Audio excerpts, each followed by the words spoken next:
Hey everybody, welcome to Lessons with Lenski. Today we're going to be covering Chapter 7, Key Issues 1 and 2. Where are ethnicities distributed, and why have ethnicities been transformed into nationalities? So, kick it off. How are ethnicity and race different? All right, here are the two definitions. Essentially what you're going to see here is the identity of race being a biological link based on these characteristics, where ethnicity is going to be based on your cultural traditions or your specific homeland. Now, here is something that I would write down just in case you have an FRQ on this. Just knowing where some of these ethnic groups are located, just in case it were to pop up. Here, what I would do is look at a very high diverse area, such as California or New York, New Jersey, and then look at somewhere very low. So that would be Maine or Montana, Wyoming, just so you know where there's less or more diversity, just in case this pops up on an FRQ on the test. How are ethnicities distributed in the United States and the cities? 90% of all African Americans and Hispanics are in urban areas. Right? They migrate to cities for jobs.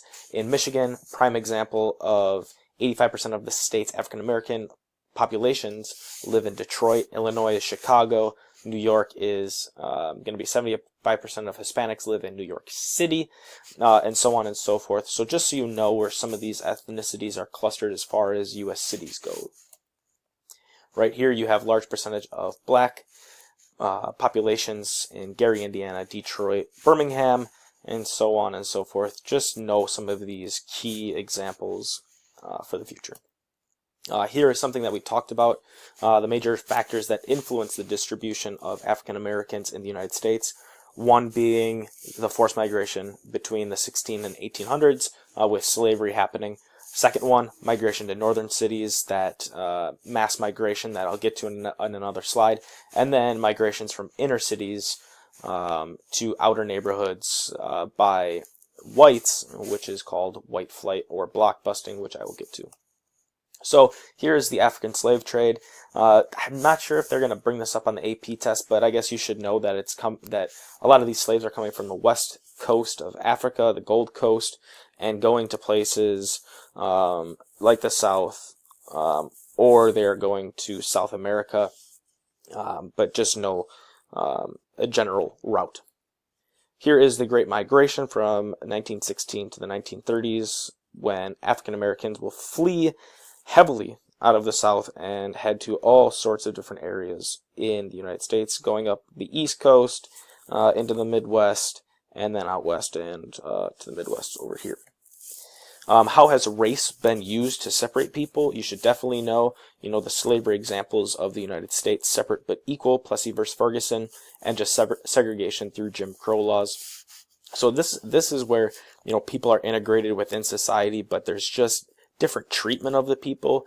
On the flip side, what you have in South Africa, apartheid, is the physical separation of races. So these people are not integrating at all. There's restrictions on where you live, go to school, where you can get a job, and your different rights. Okay, these people are split into different parts of the country, and this is where the only place that they can live.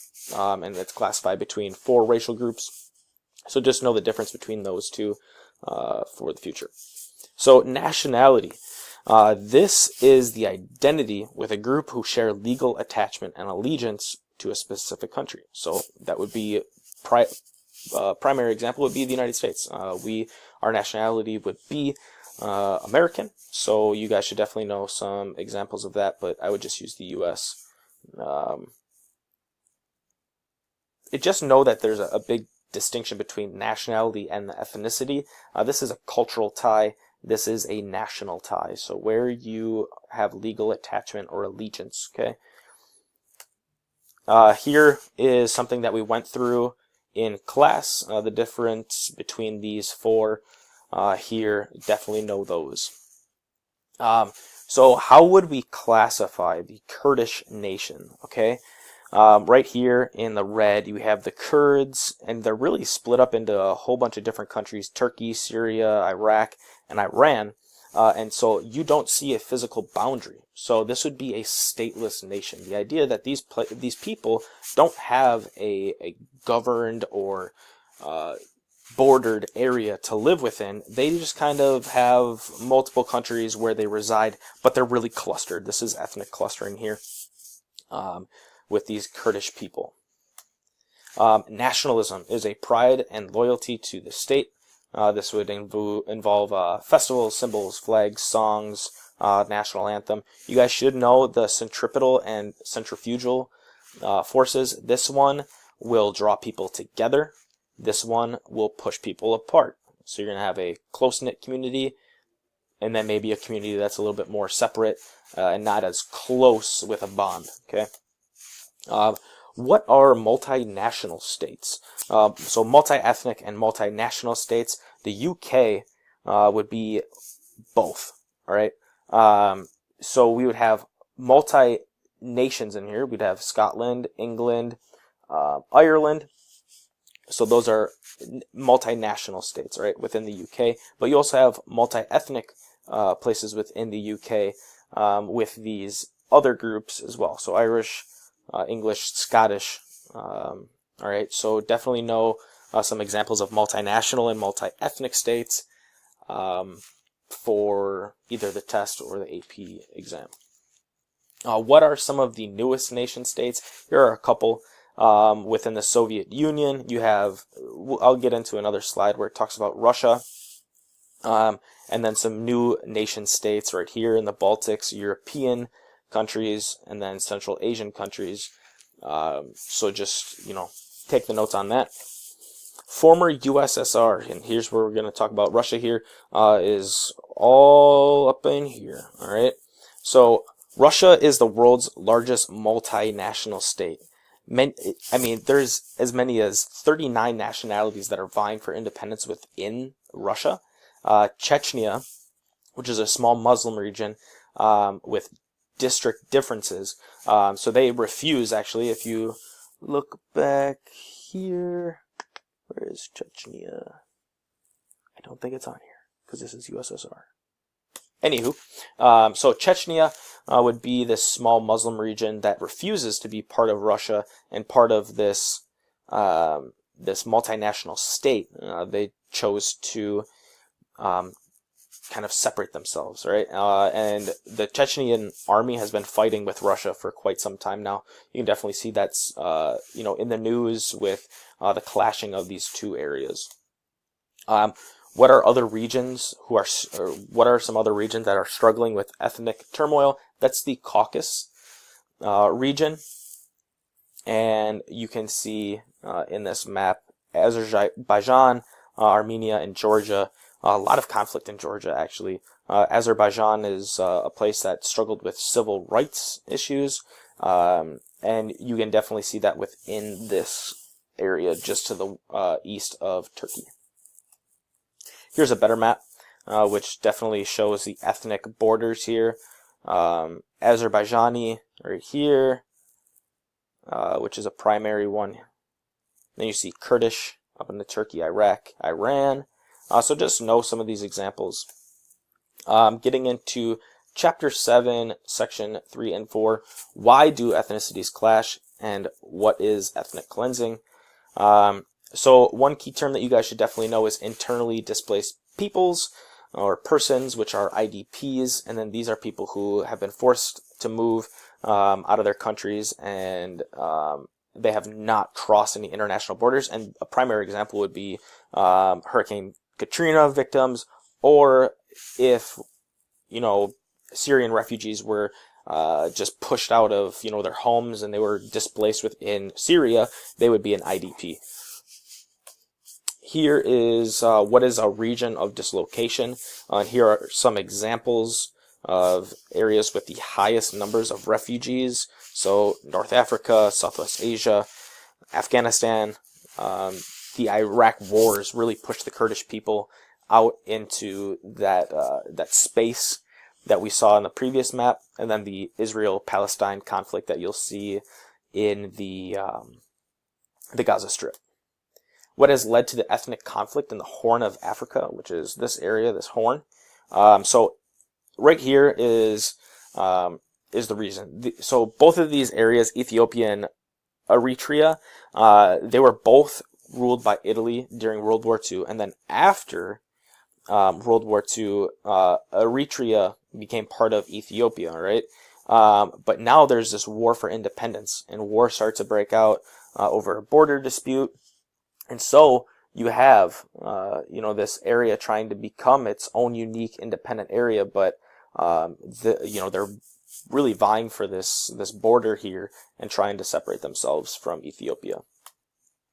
What has led to ethnic conflicts further in the Horn of Africa. Here are some other examples between Northern Arabs and other ethnic groups.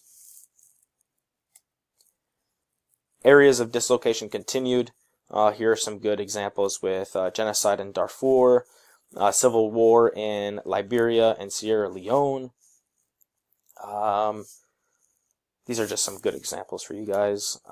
Here is the Horn again, with showing some of these areas that are at conflict. A lot of child soldiers in this area. If you guys ever watched Blood Diamond with Leonardo DiCaprio, this is a primary example of places like Sierra Leone having a lot of child soldiers during this conflict. More on the Horn of Africa here. We're talking about Somalia, which the U.S. does get involved in, and this is an area where the United States does identify a lot of terrorist groups that Somalia does harvest or host a large majority of terrorist groups. Ethnic competition in Lebanon. Here we are. Here you can definitely see the different ethnic groups here. The conflict in India and Pakistan. British rule is going to be big here with India and Pakistan.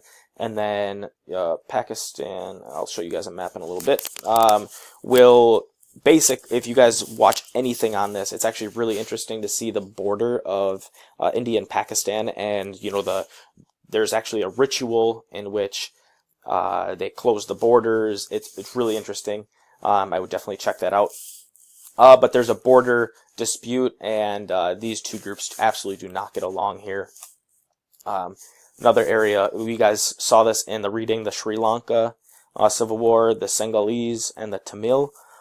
These two groups were a primary example. And here is the partition of India, Pakistan and India.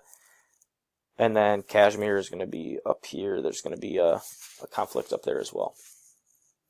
Here is a little bit more that you guys saw in your reading between the Senegalese Buddhist population and the Hindu population of the Tamil. So definitely know that conflict if you're going to take the AP exam, and because that might be on a FRQ possibly. All right, ethnic cleansing, the process in which a majority of the ethnicity is forcefully removed. And here are some examples here of some ethnic cleansing or genocides that have occurred. China, Soviet Union, Japan, obviously Germany with the Holocaust. So just know some of these examples. Here are some more examples of where ethnic cleansing has occurred. The Balkans, big time here. Yugoslavia, and the fall of the communist regime in 1990 will lead to the breakup of these nations, but there's going to be a lot of ethnic cleansing here as well. This is the Yugoslavian one, really messy here, with a lot of Bosnia, and yeah, this guy right here that I can't pronounce. A lot of conflict in there. Where has ethnic cleansing occurred in Central Africa? Here's this. I'm running out of time. And then this is a really unique map of the South Pole and just how people try to claim the land. I thought this was really interesting. Australia, France. I think Australia claims a lot of the South Pole, actually. And just notice that, the United States actually doesn't lay claim to anything in the South Pole. All right. Thanks, guys.